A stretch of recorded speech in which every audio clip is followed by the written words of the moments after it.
Well, the band started a long time ago. It started with Dana and myself and Jen, and we were roommates in college.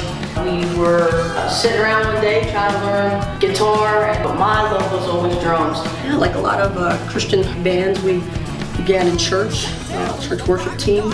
Pretty much just honed our skills as best as we could there. There was a guy who was a wild guitar guy, and he said, "Yeah, we ought to be a band. We should make a band." And we were like, "Oh no." And we were like, "Nah."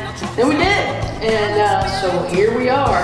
Well, I mean, we're called to take the gospel, to the nations, to preach the gospel. We can do that through music. And music, I mean, everybody loves music, so sometimes it's easier to take, to get the message. It's kind of like a pill and sugarcoating it. So you have people that will listen to the gospel set to music before they'll listen to a sermon.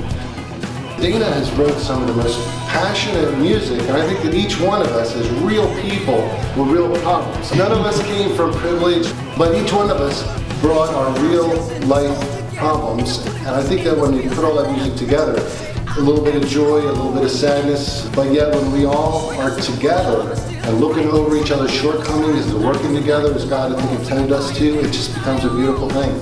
It really does. We are sinners saved by grace, and we know it, and we love the Lord. We know where He has brought us from.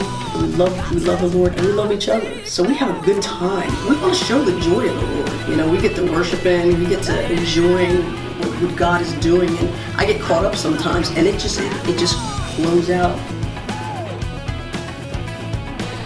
Really, it's a challenging of one another to not just be comfortable the way we are.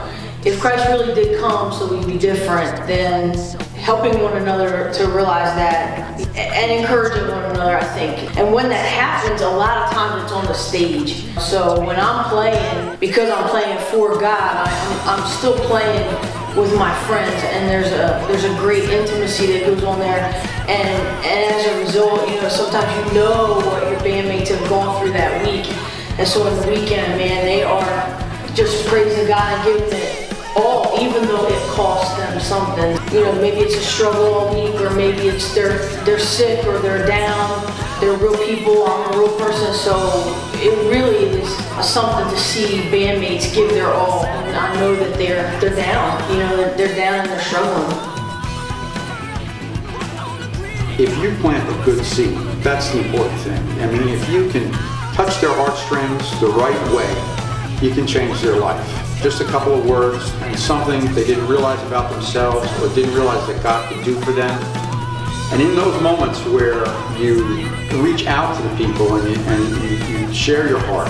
And I can remember one time I just felt God pulling me to pray for people. So at the end of the set, I had about 12 or 15 people come over, and we all just prayed together. And I got to minister to them. And by sharing that, it changes the life.